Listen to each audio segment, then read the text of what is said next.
Oo, bakit? May problema. Sigaw na Angie at nag-blush. Ang cute naman nilang talaga. Wala naman. Pasalamat ka lang din, mahal kita. Kumindat pa ulit si Kevin. Hep, hep. Tama na nga yan. Baka lang gamin yung shop eh.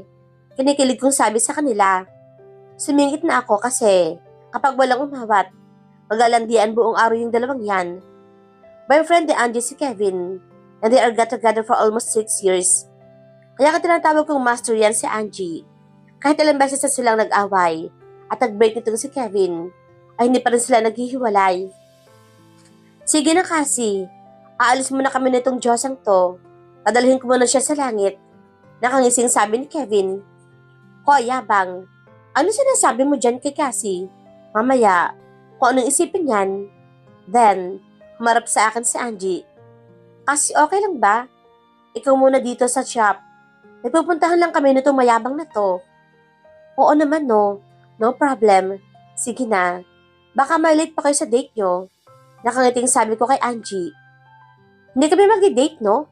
Todo react naman itong si Angie. If I know, excited na yan deep inside. Inakbayan naman siyang bigla ni Kevin. Alam mo babe, huwag ka naman masyado mag-deny dyan. Masyado kang obvious eh. Namula naman si Angie. Tapos, tumingin naman sa akin si Kevin at gininatan ako. Nag-okay sa'yo naman ako sa kanya. Then maya-maya pa, nagbeso na sa akin si Angie at niyakap naman ako ni Kevin. Then, umalis na sila. Sana, maging ganyan din kaming dalawa ni Echo. Tumagal ng 6 years at higit pa. Pumasok na ako sa office namin. Ang chef kasi, may receiving area. Office namin ni Angie, painting room. Then, sa malaking room para sa mga exhibits. Pagdating ko sa table, napansin ko, may isang puting papel na nakalagay. Isang note. Be afraid. We're watching you. Sino naman ang mag-iiwan ng ganitong note sa table ko? Para sa akin ba talaga to? Wala namang pangalan. Inikot-ikot ko pa ang papel. Then, inamoy-amoy. Be afraid. We're watching you. Sino naman ang gusto magsabi sa akin ito? Baka prank lang to ni Angie. Yung babaeng talagang iyon. Nilagay ko muna yung note sa drawer. Tatanong ko na lamang kay Angie mamaya. Bigla namang tumunog ang phone ko. Mom calling. Hello, Mom. Hi, baby. Did you receive the invitation? You and Echo are coming, right? Opo. Pupunta po kami dyan agad. After niya lumabas sa office. That's good. So, I'll expect you here around 7 p.m. Yes, Ma'am. I think so. Pero, Ma'am, required po ba talaga kaming pumunta dyan? I mean, 17 pa po ako. Nang huli akong umattend sa mga company party si Dad. Ang boring naman po kasi ng mga pinag-uusapan mga bisita. Then, puro sosyalan lang. Baka makalusot at pwedeng hindi na pumunta. Baby, of course, you need to be there. You're a married woman now. At si Echo nang susunod na president ng kumpanya. I let us high. Yes, Ma'am. I know. Don't worry, baby. Pinadala ko na kay Mr. Lim. Ang susuotin mo tonight. Blue cocktail dress iyon. Isn't that your favorite color? For sure, Jericho will be amazed when he sees you. Bigla namang nabuhay ang katawang lupa ko. Magugustuhan nga kaya ni Jericho ang isusuot ko mamaya. Dapat lang bagay na bagay sa akin ang blue. Then, mag-aayos ako ng todo. Para kapag nakita niya ako, di na siya makatingin pa sa ibang babae. Sa party na iyon, lagot siya sa akin. He can't look away from me tonight. Cassie, are you there? Hello? Si Echo lang talaga nagpapaspace ng mind ko. Yes ma'am. Sige po. I'll see you tonight. Thank you po sa dress. Love you. And the line went dead. Medyo na-excite naman ako for tonight. Dumating naman kaagad si Mr. Lim para i-deliver ang dress ko. Ang galing talaga ni Ma'am pumili. Tube siya. Then magiging flowy siya sa dulo. 2 inches above the knee. Kaya lago talaga ako kay Echo. May mga dumating na customers. Ang iba nagpapareserve na sila before. Kaya kukunin na lamang nila yung paintings. Ang iba magpapagawa pa lang. Yung iba, Nilibot ko sa exhibit namin sa shop dahil may mga buyers na unang kita pa lang. Binibili na nila kaagad. Nasa kalagitnaan ako ng pag-explain ng isang painting sa isang mag-asawang interesado. Nang maramdaman ko, nag-vibrate ang phone ko. Tinignan ko kung sino. Echo calling. Please, excuse me. I need to take this call. Ngumiti naman ang mag-asawa. Libot-libot pa sila ulit sa exhibit. Lumayo muna ako. Hi, Echo. Wow, himala. Ikaw ang unang tumawag sa akin. Ano bang? Do you know what time is it? Nalayo ko muna sa tenga ko ang phone. Bakit ba? Naninigaw na naman siya. Sorry. Ano bang problema? Bakit sumisigaw? Kanina pa kita tinatawagan. Kanina pa din kita hinihintay dito. Andito ako sa bahay dahil akala ko dito kita susunduin. Okay, sorry. Pagtingin ko sa relo ko, 7 p.m. na. Nakalimutan ko ang company party. Kapag talagang tungkol sa painting sa pinag-uusapan, nawawalan ako ng sense of time. Kanina pa raw ako tinatawagan ni Echo. Pero hindi ko malang naramdaman ang phone ko na nagwa-vibrate. Hala naman, kasi ano ka ba? Sorry, Echo. Hindi ko kasi napansin yung oras eh. Please, wag ka na magalit oh. Narinig ko siyang huminga ng malalim. Yan ang kanyang ginagawa tuwing nagpipigil siya ng sigawan ako. Fine. Then, dadaanan na lamang kita dyan sa shop mo. Be ready or else. Hindi ito pwede. Hindi pa ako nakakapagbihis at nakakapag-makeup man lang or kahit ano. Magagalit iyon sa akin, panigurado. Then, may customer pa rito. Hindi ko naman sila pwedeng paalisin na lamang basta-basta. Ano kasi eto eh? Ano kasi? What? Do you know, 7 p.m. ang start ng party? Or already late as it is? Well, kasi yan talaga. Teka, ganito na lang. Mauna ka na lang sa party. Hahabol na lang ako later. Katawagan ko si ma'am at dad na malilate ako. Request ko na lang para ako na lang ang malate. Fine. Wala na akong pakialam. Just don't expect me to make excuses for you. Kapag tinanong nila ako kung asan ka, binaba na niya ang phone. Galit lang talaga iyon. Binalikan ko naman kaagad yung mag-asawang customers. Maya-maya pa, pinapili na silang painting at binayaran na nila. Papadala ko na lamang sa kanilang bahay bukas. Sinara ko na ang shop. Doon na rin ako nagbihis at nag-makeup. Nagulat ako nung sunduin ako ni Mr. Lim.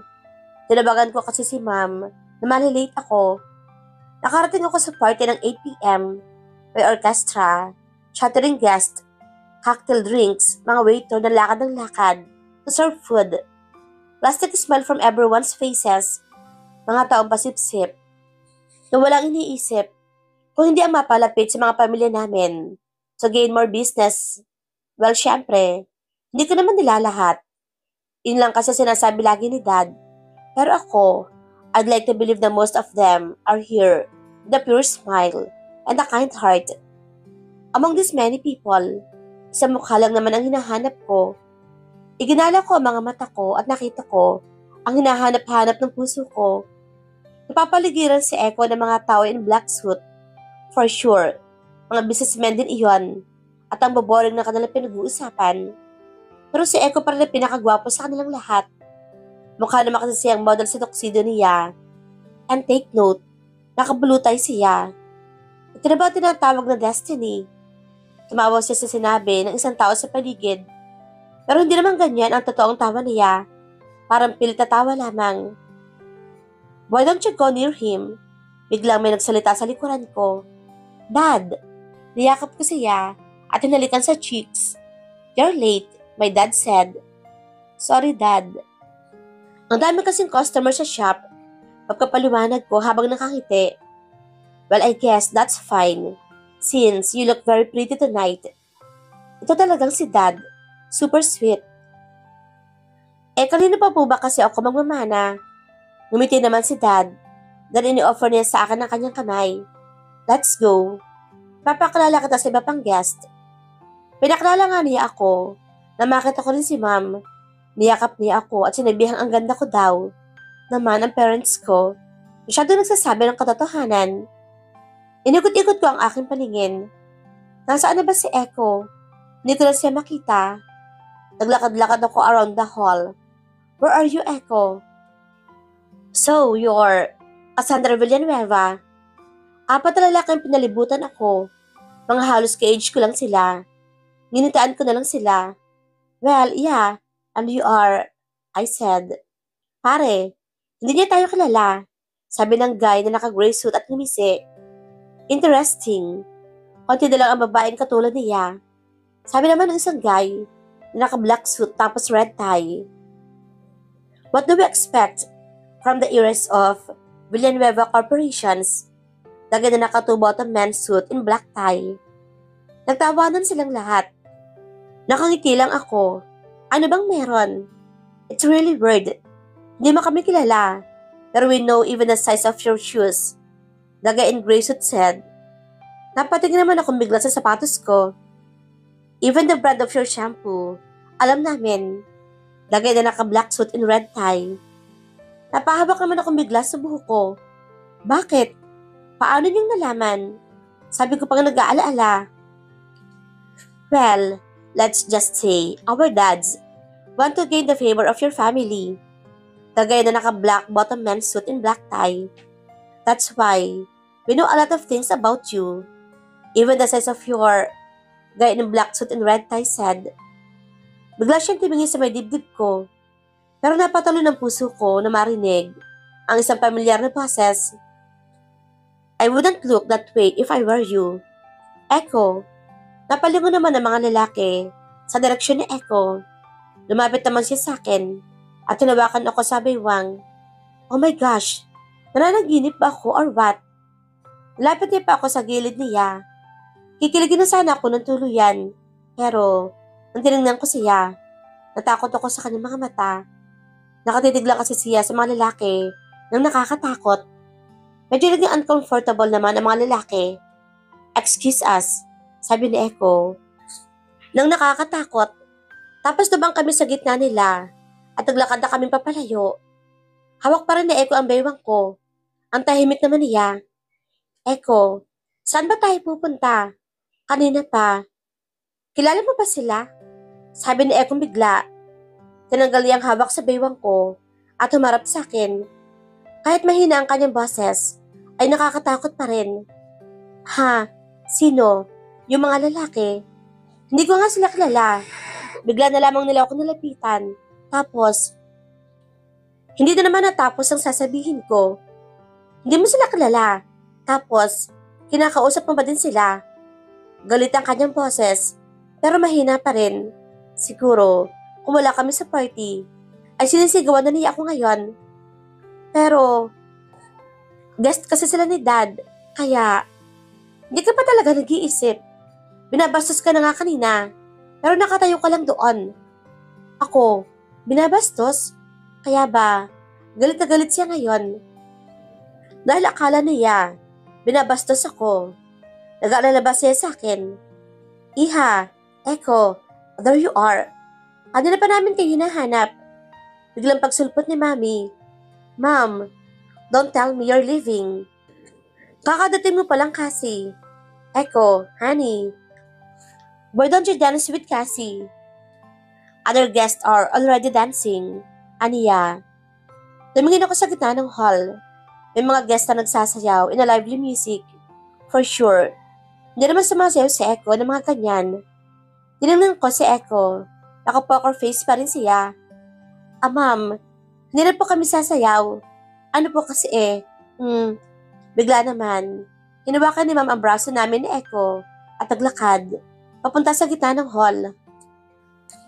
Napilitan tuloy kaming sumama sa kanya. Of course, you two should dance, Ma'am suggested. Pero ma'am, wag na po. Hindi na po. You'll dance right, Echo? Suggest pa ulit ni Mami. Tumingin naman si Echo sa akin at ngumiti. Si Echo naman mukhang napilitang tumango. Siguro dapat matuwa na lang ako dahil makakasayaw ko si Echo. Pero alam ko kasi, galit siya. Oh, the song just goes slow. Perfect. Sabi ni Ma'am. Tapos akala ko, bibitawan na niya kami. Pero pinaghawak niya kami ng kamay. Nakatingin kami bigla ni Echo. At nag-iwas siya ng tingin. Let's go. Sabi na lang niya. Hanggang nasa gitna na kami ng dance floor. Medyo nagdilim pa ang lights. Ang gandang pakinggan ng orchestra. Maya-maya pa, nilagay na ni Echo ang kanyang kamay sa baywang ko. Nilagay ko naman ang mga kamay ko sa kanyang balikat. Biglang nangarera ang bawat pintig ng puso ko. Heart beats fast. Colors and promises. How to be brave. How can I love when I'm afraid to fall? Nagumpisa na rin ang kanta. Echo, galit ka pa ba? Di kasi siya nakatingin sa akin. Naiinis ba siya sa akin? Hindi siya sumasagot. But watching you stand alone, all my doubt suddenly goes away somehow. Sorry, bulong ko. Napatungo ako. For making you dance. For making you angry. For being late. For everything. Siguro, if hindi mo ako pinakasalan, hindi mo kailangang umattend ang party na to. Pagkatingala ko, nakita ko, nakatingin na rin pala siya sa akin. Nagkatinginan tuloy kami. Hindi naman ako galit sa iyo eh. Pabulong na sabi ni Echo. Hindi ako makapaniwala kasi parang lagi siyang galit dahil nakasigaw siya. Imagination ko lang ba to? O parang hinipitan pa ni Echo ang yakap niya sa akin. Nakapulong pa na kasi ang kamay niya sa baywang ko. Tapos ang kamay ko naman, nakaikot na sa kanyang leeg. Hindi na ako humihinga. Rinig ko ang tibok ng puso ko. Bakit ka ba nila tinitingnan? Aniya? Tumingin ako sa paligid ko. May mga nakatingin nga sa amin ni Echo. Bakit nga ba nila kami tinitingnan? Dapat kasi, hindi yan ang sinuot mo eh. Sabi ni Echo, habang tinitingnan ang mga tao sa paligid. Bakit? Hindi ba bagay sa akin? Pagkataka ko. Tinignan naman ako ni Echo sa mata. Masyadong maganda. Naramdaman ko na lang ang pag-init ng pisngi ko. Siguro palang pula na ang mukha ko. Natapos na ang kanta, pero hindi pa rin kami bumibitaw ni Echo. Para kasing na-stuck ako. Nagtitinginan lamang kami sa isa't isa. Para may magic and fireworks and everything. Naputo lamang ang moment na biglang may nagsalita. Jericho, andito ka pala.